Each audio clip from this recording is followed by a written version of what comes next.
ଆସିଥିଲ ମୋ ଜୀବନକୁ ଭଗବାନଙ୍କ ଇଚ୍ଛାରେ। ଭଗବାନଙ୍କ ଇଚ୍ଛାକୁ ମାନି ତୁମକୁ ମାନି ନେଇଥିଲି ମୋ ବନ୍ଧୁ ରୂପରେ।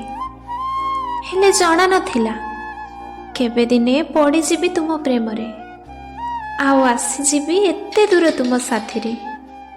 ଅନେକ ଥର ଚେଷ୍ଟା କରିଛି ଏ ପ୍ରେମଠୁ ରହିଯିବି ପଛରେ, ବନ୍ଧୁତାକୁ ନେଇଯିବି ଆଗରେ, ହେଲେ ପାରିଲିନି।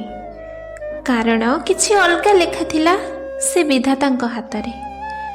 ଜଣା ନାହିଁ ମୋତେ କ'ଣ ଅଛି ମୋ ଭାଗ୍ୟରେ।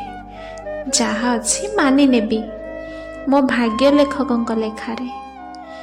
ତାଙ୍କ ଲେଖାରେ ଯଦି ଆମେ ନଥିବା ଦୁହେଁ ଦୁହିଁଙ୍କ ଭାଗ୍ୟରେ, ତାହେଲେ କଥା ଦିଅ ଜୀବନରେ ଆଗକୁ ବଢ଼ିବା ସେଇ ଭଗବାନଙ୍କ ଇଚ୍ଛାରେ। ଆମେ ସବୁଦିନ ବନ୍ଧୁ ହେଇ ରହିବା ଆମ ସମ୍ପର୍କ ଆରମ୍ଭର ବନ୍ଧୁତାରେ।